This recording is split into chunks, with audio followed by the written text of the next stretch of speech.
Pag ganito kakulit yung customer mo. Ano kaya yung sunod? Yan na. Yan. Bagsak ka sa ano sa... Kaya nga practice lang, di ba? Diyos ko po, training pa lang. Parang ayoko nang mag-ganito. Yan, kabilaan. Magiging brown na. Kanina white yan. Oo, medyo. Oo. White yan nilabas sa tube. Magiging brown pag hanginan siya. Oh, di ba? Malapit na, malapit na. Kapalan mo sa unahan. Wala. Yan ang upan eh. Kajowa na ako. Kailangan pa ba yun? Oo, kailangan lagi maganda. Unang pag-ibig mo, sinta. Para maging masaya na ako. Di ko pang ikat mata. Nagawa na lang akong katulong dito sa bahay. Gusto ko yung itsura mo, hindi mo ang katulong. Mukhang madam. Ako pa yung mukhang katulong.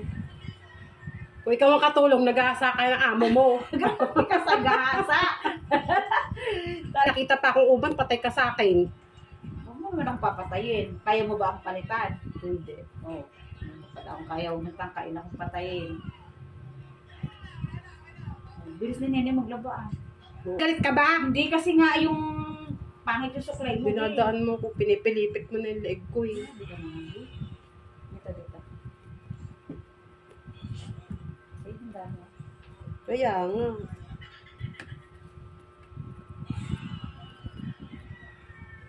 Oh, dito sa kabila.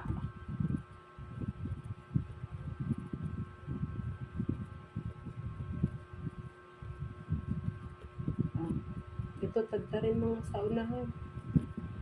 Yung laylayan pa sa kabila, wala pa. Hoy, nalagyan ko na talaga eh. Hindi naman ito makikita ah.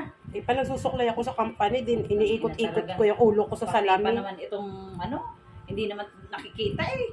Ako nga di nagsusuklay eh. Ganon kami doon. Ako di nagsusuklay. May time pa kayo magpaikot-ikot ng suklay. Oo, bago kami pumasok sa loob. Nasa CR lang kami. Para nga kami magsi-sales lady. Kanya-kanyang make-upan.